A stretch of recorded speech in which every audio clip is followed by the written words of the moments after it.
Hello, I'm back over here with David Southworth. How are you, David? Okay, very good this morning. Good. This afternoon, I guess it is already. Already, huh? Yeah. Time flies. But I'm here. I wanted to ask you a question. Okay. All right. I don't know if I asked you last time. You've been coaching marriages, right? You told me a long time. You sure have. Long time. Long time. So I wanted to ask We're really active about 14 years, but we were 14? doing some small groups with couples before that. So, Okay. yeah. Okay. Well, that is a long time. Yeah. I would say you're probably an expert. I have a lot of information, so A lot of- does that make me an expert? I don't know. Well, to me, you are definitely an expert. And I think I want to ask you a question. What do you think would be the most important thing that men can do in their marriages to have a healthy relationship? You know, with all your experience and with all the couples that you've coached, all the men that you've helped. Well, there are a lot of things, but probably one of the things on the top of the list is to intentionally and be very intentional about studying your spouse. Studying your spouse. Studying your spouse, because there are changes.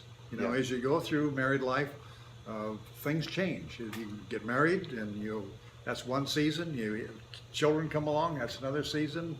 Job changes come along, that's another season. Eventually, you become grandparents, that's another season. So, Wow.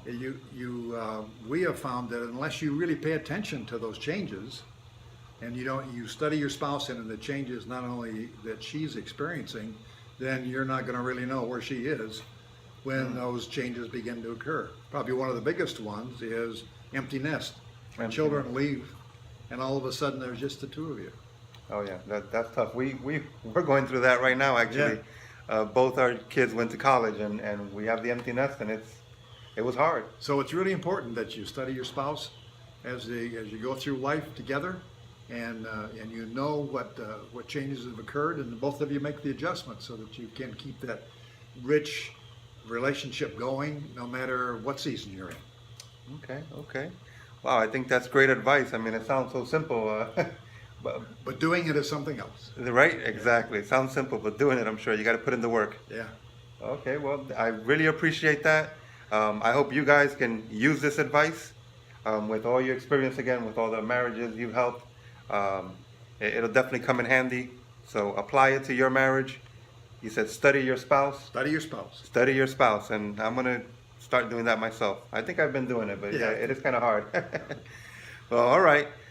Thank you so much for watching the video. Leave your comments below if you have any questions. We'll get back with David, and we can ask him these questions, and we'll come right back on the camera. We'll be glad to answer them. All right. Have a good day, guys. Thank you. Bye, David.